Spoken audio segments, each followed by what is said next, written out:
ஜெஃப்ரியை பொறுத்த வரைக்கும் அவர் ஒரு புது பணக்காரர். திடீர்னு எங்கேருந்து சொத்து வந்ததுன்னே தெரில. அவர் ஃபினான்ஷியர் அப்படின்னு சொல்கிறாங்க. இப்போ அவர் உங்கள் ஃபினான்ஸ்லாம் மேனேஜ் பண்ணணும், அட்லீஸ்ட் 1 பில்லியன் இருந்தால் தான் கிட்டே சேர்ப்பார் அப்படின்ற மாதிரி சொல்கிறாங்க. அதெல்லாம் என்ன கதைன்னே தெரில. கிளைண்ட்ஸ் எல்லாமே பெரிய பெரிய கிளைண்ட்ஸு. இந்த மேக்ஸ்வெல்லை பொறுத்த வரைக்கும் அவங்களுக்கு வேறு லெவலில் கான்டாக்ட் இருக்குது. அவங்க வந்து இந்த மாதிரி பார்ட்டி அரேஞ்ச் பண்ணுறது, இன்வைட் பண்ணுறது, இந்த இன்ட்ரடியூஸ் பண்ணுறது அதெல்லாம் பக்காவாக பண்ணுவாங்க அப்படின்ற மாதிரி சொல்கிறாங்க.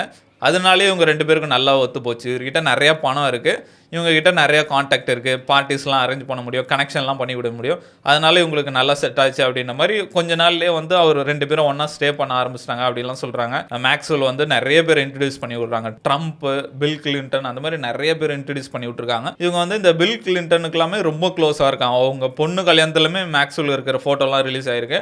அந்த மாதிரி போயிட்டுருக்கு. அதுக்கப்புறம் 1997 வந்து ஒருத்தவங்களை கூப்பிட்றாங்க, மேக்ஸ்வெல்லோட ஃப்ரெண்டு. அவங்க வந்து ஒரு ஆத்தரு. நீ வந்து என் கூடயே இருக்கணும், 1 வருஷம் ஃபுல்லாக ட்ராவல் பண்ணு, நான் என்னென்ன பண்ணுறனோ அதை ஒரு புக்காக எழுது, நான் வந்து எப்ஸ்டீனை இம்ப்ரெஸ் பண்ணணும், அவரை நான் கல்யாணம் பண்ணணும்னு நினைக்கிறேன், இந்த புக்கை காமிச்சு நான் அவரை கல்யாணம் பண்ண போகிறேன் அப்படின்லாம் சொல்கிறாங்க. அதுக்கப்புறம் ஒரு விஷயம் சொல்கிறாங்க, அதுதான் பயங்கர கொடுமையான விஷயம். அவன் என்ன சொல்கிறாங்கன்னா, வேர்ல்டுலே டாப் டாக்டர்ஸ்லாம் வந்து எப்ஸ்டீனுக்கு வந்து டயக்னோஸ் பண்ணியிருக்காங்க. ஒரு நாளைக்கு 3 வாட்டியாவது அவர் ஆர்கேசம் பண்ணி ஆகணும் அப்படின்ற மாதிரி சொல்கிறாங்களாம். அது வந்து இவங்களுக்கு புரியவே இல்லை, எப்படி இது நடக்கும், இது பாசிபிளா அப்படின்ற மாதிரி கேட்கலாங்களா. யார் அந்த பொண்ணுங்க அப்படிலாம் கேட்கும்போது, அது சும்மா ஜெஃப்ரிக்கு சின்ன பொண்ணுங்கலாம் பிடிக்கும், நான் அப்படியே கார் எடுத்துகிட்டு போவேன், டீல் பேசி கூப்பிட்டு வரேன், அது சும்மா ட்ராஷ், சும்மா குப்பை, அதெல்லாம் கண்டுக்காதா அப்படின்ற மாதிரிலாம் சொல்கிறாங்க. அதுக்கப்புறம் அவங்க இல்லை நான் பண்ண மாட்டேன்ட்டு போயிட்டாங்களாம்.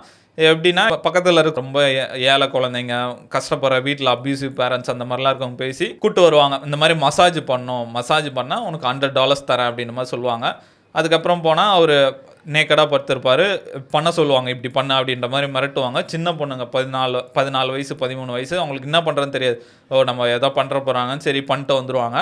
அதுக்கப்புறம் என்ன பண்ணுறாங்க, சரி நீ இனிமேட்டு பண்ண வேணாம், உன் ஃப்ரெண்ட்ஸை யாராக கூப்பிட்டு வா மசாஜுக்குன்னு, உனக்கு எக்ஸ்ட்ரா $100 தரேன் அப்படின்ற மாதிரி இது ஒரு அஃபிலியேட் ஸ்கீம் மாதிரி பண்ணியிருக்காங்க. நிறையா பொண்ணுங்க இதில் பாதிக்கப்பட்டிருக்காங்க, ஒரு 2000 பொண்ணுங்கிட்ட. ஆனால் இதை வெளியே வந்து பேசுனது என்னமோ வெறும் 100 பொண்ணுங்க தான். அதுலேயும் வந்து இந்த கிலென் மேக்ஸ்வெல்லோட கேஸில் வெறும் 4 பொண்ணுங்க தான் டெஸ்டிஃபை பண்ணாங்க.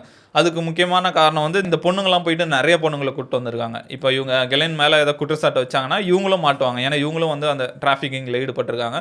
அதனால் வந்து நிறைய பேர் வரல, கம்மி பேர் தான் வந்தாங்க. இந்த மாதிரி 90ஸ்லேருந்து 2000 வரைக்குமே இந்த மாதிரி நிறைய அப்யூஸ் பண்ணியிருக்காங்க, நிறைய ஸ்டோரிஸ்லாம் இருக்குது.